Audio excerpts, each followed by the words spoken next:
Hi Vivans, welcome to video 3. You guys just learned which category you're in video 2, and now I want you to take a deep breath because we're gonna dive into the list. But I don't want you to freak out. I know it's really scary for some of you.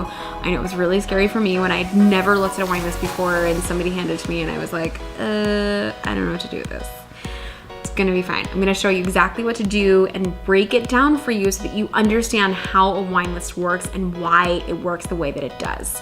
So in this episode, we're gonna learn how to attack the wine list. All right, so all wine lists have to be categorized in some way.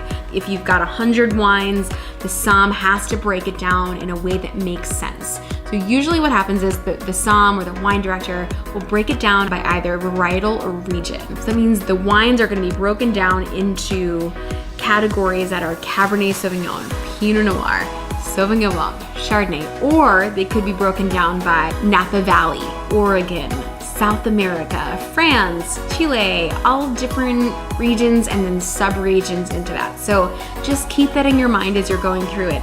And as you're flipping through that list, as you're just kind of perusing to see where it feels like they're strongest. See where if that list really has a beefy section of some particular region or some particular grape. Because if they do, there's a pretty good chance that's where you should spend the majority of your budget. That means it's where they spent the majority of their budget. It's where they're strongest. It's where they want you to go if that's how many wines they have in a particular category. So pay attention to things like that. So for example, on our wine list at Press, we've got like 30 pages of Cabernet from Napa Valley with all different vintages, and that's really where we are strongest. So it is somewhere that we direct people if they're coming into the restaurant and they're like, what should we have? We don't know where to go.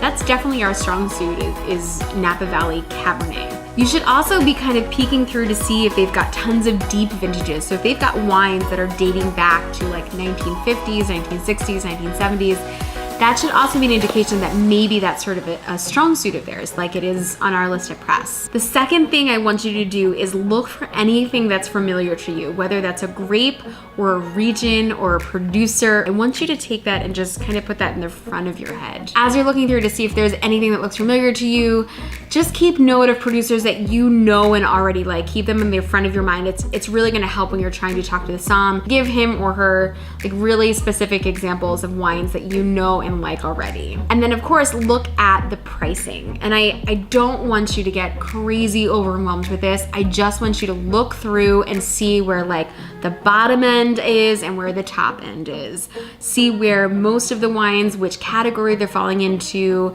You know, do they have 100 wines at $100?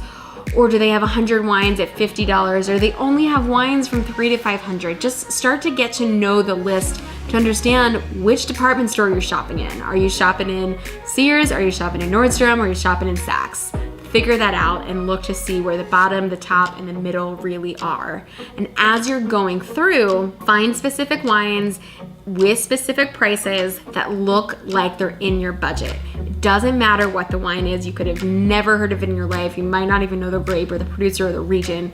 Just look at that specific number you are comfortable with. Make sure you have that number in your head that you can just point to and show me on the list when we're eventually gonna have that conversation. Telling me something that's not gonna break the bank isn't specific. It doesn't mean anything to me. It's not good information. It's really generic and it can push me in a lot of different directions. For some people, not breaking the bank is $30. For some people, it's $100. You guys see where I'm going with this. So that's it. That's really the whole wine list. You don't need to get crazy complicated with it. You don't need to get overwhelmed by it. You just need to have the general outline. You just need like the Cliff's Notes of that wine list.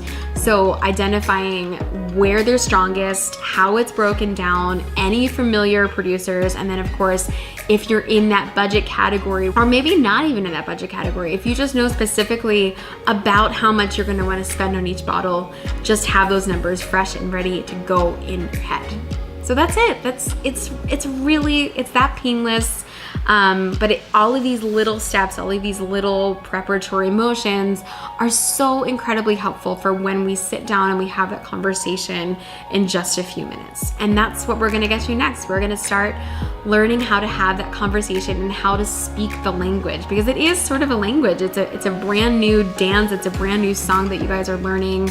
And it's something that is often expected of the guest to know. And it's unfair because nobody is really out there teaching you, and that's why we're doing these videos. That's why you guys are sitting here watching these and trying to figure out how to speak this language. So we are gonna do that in the next video. In the meantime, if you're still enjoying these videos and you've gotten through 3 of them, I love that you're still with me here. Please make sure to go to my YouTube channel, hit subscribe, like the videos, keep watching content. I'm gonna keep putting content up out there, and then also make sure to join the Vivants Facebook group page and figure out what kind of Vivant you are. Let me know in the comments below if you figured that out yet. I'm curious to know which kind you are. I'm a Sound Vivant, of course, and maybe you are a different kind of Vivant. So let me know, and I will see you guys in the very, very next video, video number 4.